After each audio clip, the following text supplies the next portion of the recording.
અંકલેશ્વરમાં ડીજીવીસીએલનું mega checking 43 કનેક્શનોમાં વીજ ચોરી ઝડપાતા ₹39.81 લાખનો દંડ ફટકારાયો।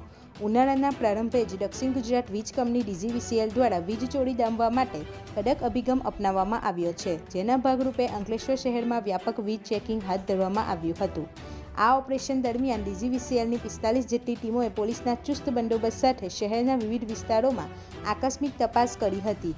આ ટીમોએ નવીનગરી, ઉન્નતિનગર, ગુજરાત હાઉસિંગ બોર્ડ, મુલ્લાવાડ અને કસબાટીવાડ જેવા વિસ્તારોમાં સવારથી જ ડામા નાખ્યા હતા અને કુલ 2000 જેટલા વીજ કનેક્શનોનું ઝીણવટભર્યું નિરીક્ષણ કર્યું હતું।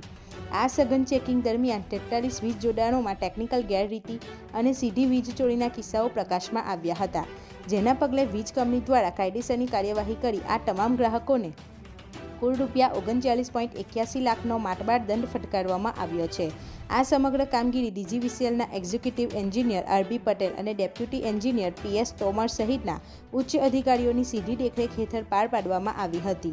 વીજ કંપનીની આ આક્રમક કાર્યવાહીથી વીજ ચોરોમાં ભારે ફફડાટ વ્યાપી ગયો છે અને આગામી દિવસોમાં પણ આ પ્રકારની ડ્રાઈવ ચાલુ રાખવામાં આવશે તેવા સંકેતો આપવામાં આવ્યા છે।